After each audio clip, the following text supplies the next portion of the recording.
pada teman-teman semua di doa pagi pada hari ini. Kita akan berdoa terlebih dahulu ya, sebelum kita akan bersama-sama merenungkan kebenaran firman Tuhan hari ini. Mari kita akan berdoa. Tuhan Yesus, dengan segala keterbatasan kami tahu kami mau bersama-sama untuk merenungkan kebenaran firman Tuhan, akan mengubah, membentuk hati kami, dan membuat kami terus melekat di dalam Tuhan Yesus Kristus. Kami mohon pimpinan Tuhan di dalam tangan kasih Tuhan Yesus Kristus yang berdoa. Haleluya. Amin. Ya, teman-teman semua, Bapak Ibu Saudara, apakah punya pengalaman rohani yang mungkin tidak bisa dilupakan? Saya yakin punya ya. Saya yakin kita punya pengalaman rohani.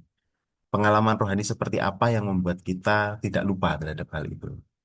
Saya dulu pernah berpikir bahwa ketika saya berkhotbah, ada banyak orang ngambil keputusan.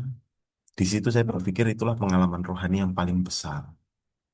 Tetapi ternyata firman Tuhan hari ini membuat hal itu menjadi berbeda. Pemikiran saya selama ini ketika saya memberkati atau mungkin ketika berkhotbah ada banyak orang yang mengambil keputusan, saya pikir itu sebuah pengalaman rohani yang besar. Ternyata sesuatu yang hari ini Tuhan ajarkan berbeda. Di dalam satu Raja-Raja pasal yang ke-18, satu Raja-Raja pasal 18, kita tahu Elia di situ menang atas 450 nabi Baal dan 400 nabi Asyera punya Isabel. Karena Isabel punya nabi-nabi Asyera dan Ahab menyembah Baal dan ada 450 nabi Baal. 400 nabi Baal ditambah 400 nabi Asyera melawan Elia sendirian di Gunung Karmel. Dan saat itu Elia menang. Elia menang. Ya, Elia yang menang, sekalipun dia harus sendirian, dia punya prinsip yang kuat, dia berdoa di hadapan Tuhan, dan dia mendirikan mezbah di situ, dan dia menang atas 450 nabi Baal. Seperti sebuah hal yang luar biasa hebat ya, seperti sesuatu yang besar yang akhirnya Elia boleh menangkan, karena dia berhasil memenangkan pertarungan itu sendirian, gitu. Ketika Nabi Baal mempersembahkan persembahan kurban, mempersembahkan persembahan kurban, dia memanggil-manggil Baal, ternyata persembahannya tidak, Baal tidak datang, Baal tidak hadir, dan tidak ada apa-apa. Tetapi ketika Elia mendirikan mezbah dari 12 batu yang menunjukkan itu 12 suku Israel, didirikan dengan baik, ya. Kemudian ditaruh persembahan kurban di situ, bahkan disirami air di situ sampai sekelilingnya basah. Dan ketika Elia berdoa, ada api dari langit yang menyambar menyambar korban itu ya. Seperti seolah-olah ini pengalaman yang luar biasa. Wah, luar biasa Elia ya. Hebat sekali Elia. Bisa mengalahkan 450 nabi Baal plus 400 nabi Asyera yang mereka bersekutu bersama untuk berdoa supaya ilahnya mengambil, tapi nggak datang. Tapi Ahab dengan sendiri Tuhan menunjukkan kuasa yang besar. Nah, oleh karena itu di dalam satu Raja-Raja 18 ayatnya yang ke-46, Elia mengikat pinggang dan dikatakan di situ tetapi kuasa Tuhan berlaku atas Elia. Ia mengikat pinggangnya dan berlari menuju Ahab, mendahului Ahab sampai ke jalan menuju Yisrael. Karena dia berpikir dengan menangku ini aku berharap Ahab itu bertobat. Dengan menangku ini siapa tahu Isabel bertobat dan akhirnya akan membuat Isabel bertobat, Ahab bertobat, dan akhirnya membuat Israel bertobat. Mungkin gitu ya. Dia senang sekali mungkin karena dia menang atas 450 Nabi Baal itu. Dia lari mendahului Ahab sampai ke Israel. Tetapi apa yang terjadi? Kalau kita melihat di dalam pasal yang ke-19, apa yang terjadi? Ternyata Isabel tidak bertobat. Ahab tidak bertobat, malah sebaliknya. Mereka ingin membunuh Elia. Dan disitulah Elia benar-benar merasa putus asa, merasa takut, merasa gentar. Padahal kemarin dia baru menang atas 450 Nabi Baal. Ini seperti nggak masuk akal ya. Seperti nggak masuk akal. Kenapa dia takut karena dengan ancaman Isabel gitu. Seperti nggak masuk akal. Tetapi menurut saya, kenapa bukan hanya sekedar takut, tetapi dia mungkin juga letih, juga lelah. Dia berharap pada banyak orang yang pada akhirnya bertobat ketika dia menang atas Nabi Baal, tetapi ternyata ada orang yang tidak mau bertobat. Itu membuat lelah, membuat capek. Nggak tahu teman-teman kita pernah capek nggak ya? Kita pernah lelah nggak tuh? Di kampus, di perkuliahan kita pernah lelah nggak sih? Padahal kemarin mungkin kita baru memberkati banyak jiwa nih. Tapi sekarang mungkin kita merasa letih, merasa lesu, merasa putus asa. Elia juga mungkin merasakan hal yang sama. Dia letih, dia putus asa.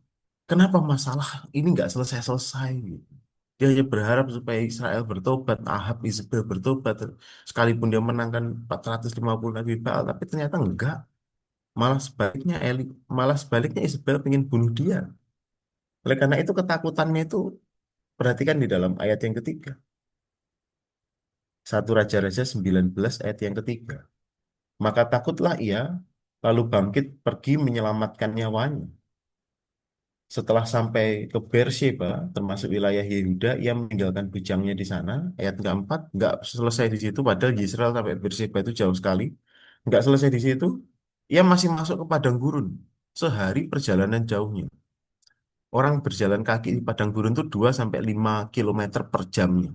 Itu sehari perjalanan jauhnya. Kalau dihitung dari 12 jam saja, dia jalan kaki paling rendah 2 kilo, berarti dia udah berjalan 24 kilo masuk. Artinya dia mencari tempat sendirian. Apakah itu menyelesaikan persoalan psikisnya? Enggak ternyata. Ternyata di situ dia berada di bawah pohon ara dan ingin mati. Ya, ingin mati katanya, cukuplah itu sekarang ya Tuhan. Ambillah nyawaku, sebab aku ini tidak lebih baik daripada nenek moyangku. Ini adalah tingkat depresi rohani yang begitu berat. Dia menyendiri dari perjalanan jauhnya dan disitulah dia mengalami pergulatan sungguh-sungguh dengan Tuhan. Dia merasa letih, merasa mungkin sudah burn out, bahkan mungkin sudah hopeless juga, nggak ada lagi. Karena dia mengharapkan pertobatan, tapi ternyata enggak. Dan dia sudah seperti kemenangan 450 lebih baik seperti percuma. Gitu. Ya, kadang kita berpikir ya, klimaks dari pengalaman rohani kita itu ketika kita menang. Atau ketika kita mungkin memberkati banyak jiwa itu seperti klimaks pengalaman rohani kita. Tetapi berbeda dengan apa yang kita pelajari hari ini. Klimaks dari pengalaman rohani kita adalah ketika kita berada di ruang sunyi bersama dengan Tuhan. Dan itulah yang diajarkan oleh Elia. Ketika kita berada di ruang sunyi, mungkin ketika kita lelah, mungkin ketika kita letih, dan ketika kita berpengalaman dengan Tuhan secara pribadi, hanya kita dengan Tuhan saja. Disitulah klimaks pengalaman rohani kita sebenarnya. Ya. Dan di sini kita tahu bahwa pada akhirnya Tuhan sangat memperhatikan sebuah hubungan. Ketika Elia berbicara, cukup Tuhan, aku ingin mati. Elia cukup aneh. Dia takut mati, ya, tapi dia di sisi lain dia ingin mati. Karena dampak depresi rohani yang dialami. Saking stresnya mungkin. Tetapi apakah Tuhan marah dengan Elia ketika Elia jujur di hadapan Tuhan? Enggak. Malah apa yang dilakukan Tuhan? Menurut saya yang dilakukan Tuhan itu luar biasa. Tuhan mengizinkan Elia berbaring dan tidur di ayat yang kelima. Kemudian Tuhan mendampingi Elia dengan malaikatnya. Nggak tahu ini malaikatnya bersayap atau tidak, tapi saya yakin Tuhan pun bisa pakai setiap cara untuk mendampingi kita ketika kita lelah. Kemudian yang berikutnya, Tuhan kasih makan roti bakar dan sekendi air. Ini bakarnya di mana juga untuk mahasiswa teologi ya silahkan dicari juga. Bakarnya di mana, rasa apa saya nggak tahu. Tetapi di sini kenapa Tuhan nggak kasih nasihat ya? Itu saya berpikir. Ternyata dalam sisi psikologi memang Eh, Mungkin saja Elia mengalami negatif core belief dalam sisi psikologi. Oleh karena itu, ketika seseorang mengalami negatif core belief, itu dihindari adanya nasihat dalam sisi psikologi. Karena itu akan memperberat bebannya, karena dia merasa dia nggak mampu apa-apa. Dan Elia juga kita lihat di sini Tuhan nggak kasih firman teologi, kamu Elia, kamu kan nabi tuh. Kamu nggak boleh kayak gitu kan, enggak juga. Tapi Tuhan tahu apa yang kita perlukan. Dan di ruang sunyi itu, di ruang sunyi dan hanya Tuhan dan Elia saja. Disitulah Elia berpengalaman Tuhan dengan sungguh-sungguh. Dan yang membuat dia pada akhirnya benar-benar berdampak. Bukan hanya bagi orang lain, tetapi berdampak bagi kemuliaan Allah. Nah, dan kita melihat di sini, pada akhirnya Elia dengan kekuatan makanan itu di dalam ayat yang ke-8, dengan kekuatan makanan itu, ia berjalan 40 hari 40 malam sampai ke Gunung Horeb. Dan kita tahu Gunung Horeb adalah gunung di mana tempat Musa menerima dua loh batu, Gunung Horeb di mana disebut sebagai Gunung Allah, artinya visi dan orientasi Elia kembali. Ya, visi dan orientasi Elia kembali. Nah, visi kembali dan dia punya bekal ilahi yang kuat itu dengan kekuatan makanan itu. Bekal ilahi apa sih yang membuat kita tetap bertahan di STBI? Teman-teman, saya nggak tahu bekal ilahi apa yang membuat kita bertahan di STBI. Saya yakini bekal ilahi yang paling kuat untuk kita tetap bertahan adalah pengalaman Tuhan kita dengan Tuhan. Dan itu yang membuat kita semakin berdampak di hadapan Allah. Ya, pengalaman rohani. Elia berpengalaman rohani dengan Tuhan secara pribadi. Elia pada akhirnya menjadi pribadi yang berdampak luar biasa. Oleh karena itu, teman-teman semua, hubungan menjadi hal yang penting untuk kita berdampak bagi orang lain. Hubungan kita dengan Tuhan itu adalah cara untuk kita benar-benar akan membangun diri kita untuk benar-benar hidup membawa menjadi generasi yang berdampak. Ya, hubungan dan Tuhan memperhatikan hubungan. Tuhan gak justifikasi, bukan. Tuhan memperhatikan dan dia tahu apa yang kita perlukan. Mungkin kita pernah lelah, teman-teman. Saya tahu teman-teman ketika ngerjain deadline mungkin berat sekali. Belum lagi ketika ada di asrama ya. Tetapi ketika teman-teman mungkin ada yang nggak bisa bayar uang uang studi, ada yang sudah dimarahi dan nggak bisa kuliah. Saya pernah menangis juga ya karena nggak bisa bayar waktu itu. Tapi ketika kita mungkin lelah, ketika kita mungkin mengalami satu masa di ruang sunyi kita dan Tuhan, itulah tempat di mana kita akan berpengalaman rohani dengan Tuhan. Ya. Dan juga kita tahu Tuhan pasti akan memberi jawab yang terbaik. Dia mengerti apa yang kita perlukan. Dan yang berikutnya, bekal pengalaman, bekal pengalaman rohani kita lah. Itulah yang akan sungguh-sungguh membawa kita pada orientasi visi yang benar, orientasi pelayanan yang benar. Oleh karena itu, jangan lupakan hubungan kita dengan Tuhan. Karena hubungan kita dengan Tuhan itulah yang akan membawa kita menjadi pribadi yang berdampak. Pribadi yang berdampak. Oleh karena itu, saya nitipin dalam bukunya, saya coba lihat dulu. Mana buku saya? Oh ini ya. Saya nitipin dalam bukunya Faktor Doa. Ini, ya, dia bilang nggak akan ada kebangunan rohani tanpa doa. Tidak akan pernah ada kebangunan rohani tanpa hubungan. Dan Tuhan memperhatikan hubungan. Dan apakah kita mementingkan hubungan itu? Itu menjadi pertanyaan buat kita semua. Ya, seringkali saya berpikir klimaks dari pengalaman rohani saya adalah ketika ada banyak orang ambil keputusan ketika saya berkhotbah. Ternyata bukan itu. Klimaks pengalaman rohani saya adalah ketika saya mungkin sedang putus asa. Mungkin saya sedang mengalami pergumulan berat dalam pelayanan. Tapi di saat itu, saya bergumul pribadi dengan Tuhan Yesus. Di saat itu, saya Di ruang sunyi itu hanya saya dengan Tuhan Yesus berbicara, berbincang, mungkin dengan kejujuran saya. Berkali-kali saya mungkin juga berpikir untuk, aduh, Tuhan, saya sudah gak kuat ini. Tapi ketika saya berbicara dengan jujur di hadapan Tuhan, dan hanya saya dan Tuhan, disitulah pengalaman rohani yang paling besar terjadi dalam hidup saya. Dan itu yang membuat saya punya orientasi pelayanan yang jauh lebih kuat, jauh lebih kuat. Ya, teman-teman semua, saya berharap teman-teman punya waktu pribadi dengan Tuhan. Saya berharap teman-teman punya hubungan yang kuat. Mungkin teman-teman sudah jadi berkat dimanapun, saya yakin.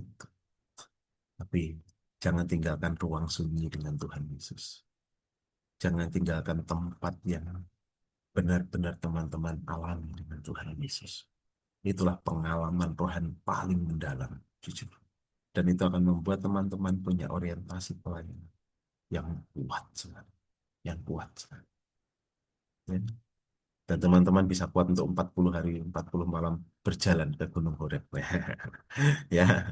Dan saya yakin teman-teman kalau kalau lelah, capek, boleh kok tidur ya. Tuhan memperhatikan fisik, boleh istirahat. Tapi jangan tinggalkan kuliah ya.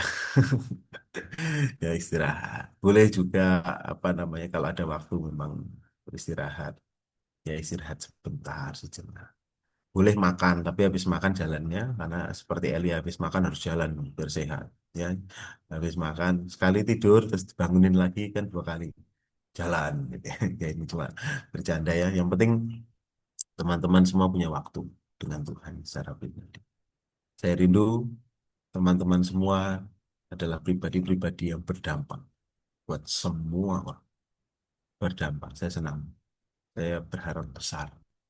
Begitu. Oleh karena itu, jangan lupakan ruang sunyi. Mungkin teman punya tempat, ya teman-teman punya tempat secara pribadi untuk berkeluh kesah denganmu. Dan disitulah tempat yang istimewa untuk berpengalaman dengan Tuhan Yesus.